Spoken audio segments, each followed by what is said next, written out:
Ang personal na tindig ko, pwede naman sana hindi nag-file ng kaso. Pinuna lang at nag-calibrate Miss Ina, Ma'am Lorraine, Brother Franco, at sinabihan na itigil mo na ilagay mong pictures namin ni Chief of Staff Browner dyan sapagkat ang implication yan, maliciously, nag-i-insinuate na kami ay nag-i-instigate ng withdrawal of support or we are already withdrawing our support to our Commander-in-Chief kasi active service kami. Okay lang kung mga retired na rin kami, wala na kaming effect sa organization. Ganon ko po kinuha ang pagpapahayag at pagpapaliwanag ni General Acorda. But just the same, ang pagtingin ko po labis ang reaksyon na pinailan ng kaso. Pwede namang pinuna kung sa tingin niya ay dapat punahin, nag-disclaimer, naghingi ng apology at winarningan. Ka-Eric Celis binasag na ang katahimikan. Nagsalita na siya kaugnay sa naging kaso ni General Macanas. Ayon kay Ka-Eric, malapit niya umanong kaibigan si PNP Chief Acorda, kaya naman naging maingat ito sa kanyang mga pahayag dahil itinuturing din umano niyang kaibigan si General Macanas. Ayon pa kay Ka-Eric, nakausap niya umano ng personal si Acorda. Ngunit para sa akin, hindi niya napanood ang video ni Macanas at nagbase lamang siya sa kwento ni Acorda. Na magpahayag. Ang hindi ko nagugustuhan yung gamitin ang aming mga pictures at ang aking pangalan doon upang i-insinuate na kami ay nagwi-withdraw ng support sa presidente sapagkat yon ay isang malaking pagiging irresponsable sa pag-exercise ng press freedom o ng kanyang freedom of expression.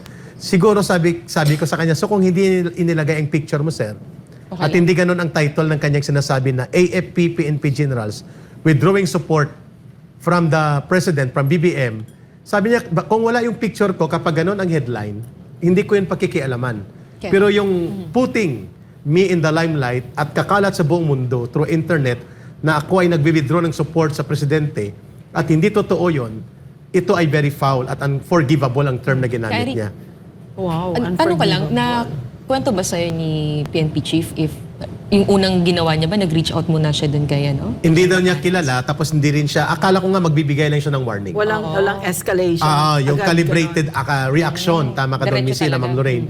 Frank, inaamin po namin kaming apat, hindi po absolute ang freedom of expression, freedom of the press, and free speech. Correct po yan. May limitations. Agree kami dyan. Ako nga, sabi ko kay Miss Ina at kay Ma'am Lorraine at kay Brother Franco dito sa SMNI, kung nagmalabis ako sa pagkakataon na tinanong ko ng maling datos pero totoo pala na may malaking pondo. Pero mali. Mali ang datos lang. Ang datos 1.8, 2.06 kasi pala. Kasi 2 billion Mas and malaki. 66 million. Mali yung datos. Ang dapat na ginawa ni Speaker Martin Romualdez ay kinasuhan niya ako. At kinasuhan niya kaming apat ng libel o cyber libel and then give us the day in court at para ma-prove kung kami ay nag-abuso o hindi. At pati ang aming presidente, si Sir Marlon Rosete. Pero hindi yung atakihin ang SMNI at iparalyze, lumpuin at tanggalin ang SMNI. Overacting yon at gross abuse of power and grave abuse of authority yon. Ako ay sumasang-ayon sa mga pinahayag ng aking mga kasama. May rejoinder lang po ako, not because personal friend ko si General Acorda, at the same time malapit din ako kay General Macanas nang ipagtanggol niya ako. Siguro, pwede ako, ang posisyon ko, ma'am, ito. Pwede siguro nag-warning muna si General Acorda. General Macanas, saan ka man, itigil mo ang pang-iintriga at paggamit ng aking pangalan o picture sa iyong vlog. Sapagkat rerespetuhin ko pa rin ang kalayaan mo sa pagpahayag. Pero kung ipagpapatuloy mo, idawit mo ako sa iyong mga insinuations, ay papalag ako at kakasuhan kita. Siguro ganun sana ang calibration of action.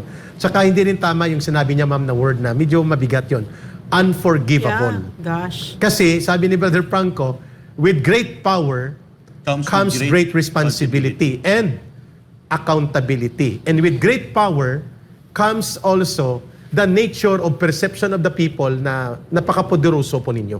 Sapagkat kayo po ang may control direkta sa paggalaw at operasyon ng law enforcement agency sa buong Pilipinas, 196,000 strong police officers, men and women, na kaya po ninyong immobilize, na wala po kay General Macanas. Siguro General Acorda, I conform doon sa ilang sinabi ni Ma'am Lorraine at ni Brother Franco at ni Miss Ina, bagamat sa tingin mo, nagmalabis, naging malisyuso, naging bahagi ng PSYOPs packaging. Kasi CMO operator and PSYOPs expert ito si General Macanas, according sa mga military officers na nakakakilala sa kanya, And he did a lot of good service to the country and to the Yeah, military he's a service. hero. Yes.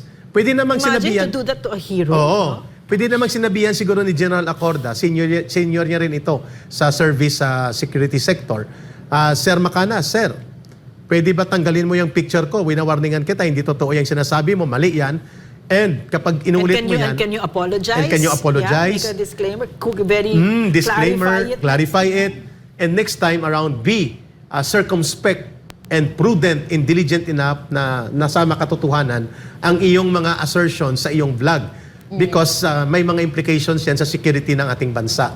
Siguro that could have been better, General Acorda, kung naging ganun po ang inyong paninindigan. But we cannot dictate on how you view and how you feel, how you will react. But we can comment na medyo matayog at mataas masyado doon sa calibrated response vis-a-vis sa degree at status kayo ni General Macanas na isa ng civilian.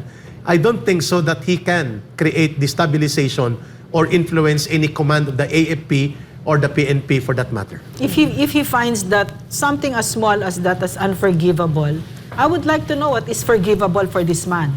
No, because you know why? One of those things that I really admired about the former president was how he was in full appreciation of the power that he held in his hands. And he never used it to harm an ordinary citizen. Yung napakaganda nung paghawak niya at saka yung appreciation niya na ginagamit niya yun sa mga totoong kaaway ng bansa, mga drug lords, CPP, NPA, yung mga CIA, Mga corrupt. operators. He was the oligarchs. Siya yung gumanyan yan, di ba? So, he would never have used it to bully anybody because this is what it is. This is what it looks like. And it's a pity because we all admire General Acorda. And then parang in contradiction ito doon sa sinabi nila yung unang statement na napaka-secure ng PNP na dapat naman maganda yung statement na yon, 'di ba, na hindi mo rin naman alam bakit nag-statement yung Yung PRO1, Yeah. yung Ilocos. pang sumisip-sip. Parang sip-sip nga, Yeah, OA. parang sip-sip, no? Parang gano'n. That's Narinig niyo na po, unnecessary. Kasi ma'am, kahapon we were challenged. Yeah. Nagtahimik daw tayo na sa About mga what? sa mga nagtanggol sa atin. General Macanas, Captain Dado Enrique, at iba pa mga vloggers. No, hindi po kami Are they going nagtahimik. to do this to Captain Enrique as well? Mukhang target na rin siya, ma'am, na dahil may panawagan siya, nakita ko kanina kapag tinutukhang ng ating mga Philippine National Police operatives, ang ordinaryong mga drug addict and drug suspects, bakit hindi tinutukhang ang presidente? Oh, karapatan niya yun. Yun ang pahayag ni Captain But what does Dado. tokang mean? Tokang is kakatukin ka, kakausapin To ka. question. To In question other you words, to about your question. involvement sa drugs. Yeah. So you mean to say in a democracy that's bawal now to say something like that? Medyo What is dangerous happening yan, to ma'am, our ha? country? Oo. Yeah, what is happening to our country now na bawal? Because it involves the president daw, ma'am. Oh my goodness. All the more. All the more na dapat di ba? maging It can be accountable siya. argued that all the more, no? But this is becoming the hallmark of the Marcos administration, itong censorship. And this is worrisome. I don't know if it's coming from the president. I don't think so. Kasi tahimik siya. Cool naman siya eh. Lagi naman siya tahimik. Pero hindi siya Lagi pumapatol siyang ba? cool. Hindi siya pumapatol. Chill lang. Hindi siya nambubuli. 'Di ba si president, hindi siya ganon. hindi siya type. Parang pinapass lang niya, pass lang siya ganon. So, in that sense for me, what I see, he understands also the kind of power that he holds. And it's not to be used against ordinary citizens, more so not in silencing us, no? It will never happen. Pwede ba kilalanin ninyo ang Pilipino? Ang Pilipino Correct. hindi tumatahimik, At, no? Just pero ililinaw namin kami din po ay titindig na dapat ang pamamahayag ay may responsibilidad at pananagutan. Yes, hindi po namin ibig sabihin na i-abuse din ito. Kami po lahat ay conscious dyan, kaya maingat kami sa datos, sa sources, validation, vetting. Kaya nga ako sinuspend ng SMNI Authority for 14 days. Kasi po ako ay nagkulang sa pag-vet ng aking source, pero sabi ko, overtaken kasi siya ng investigation ng Congress. Kaya ako po, ang personal na tindig ko, pwede naman sana hindi nag-file ng kaso. Pinuna lang at nag-calibrate Miss Ina, Ma'am Lorraine Bader Franco, at sinabihan na itigil mo na ilagay mong pictures namin ni Chief of Staff Browner dyan sapagkat ang implication yan, maliciously, nag-i-insinuate na kami ay nag-i-instigate ng withdrawal of support or we are already withdrawing our support to our Commander-in-Chief kasi active service kami. Okay lang kung mga retired na rin kami, wala na kaming effect sa organization. Ganon ko po kinuha ang pagpapahayag at pagpapaliwanag ni General Acorda. But just the same, ang pagtingin ko po labis ang reaksyon na pinailan ng kaso. Pwede namang pinuna kung sa tingin niya ay dapat punahin, nag-disclaimer, naghingi ng apology, at winarningan. Like sa akin, pwede Or naman pwede akong... rin huwag mo na lang pansinin. Isa din Diba? yun. Option din. I wonder, I mean, really seriously, if you say something like that is unforgivable, what then is forgivable for this chief PNP? Hindi natin alam, ma'am. Hindi ko rin natanong sa kanya yan. Pero nakita ko na lang... Dinilaan or what? Ang unforgivable Or nakita ko na lang ganon? sa, ma'am, Yeah. sa kanyang statement. Pero Napakaliit na bagay, unforgivable. the day before, Yeah. nag-usap... sorry, ma'am. The filing of the case before, Yeah. alam kong nasasaktan siya doon sa mga vlog ni General Macanas. Oh, Hindi pa niya okay. minention si Dado, Captain Dado Enrique. At sabi niya, wala akong pakialam doon sa iba pa mga vloggers kung hindi lang idinadamay ang pangalan ko at inilalagay ang aking picture para gawin na clickbait o editorial line nila para magpakuha ng audience, mag-generate.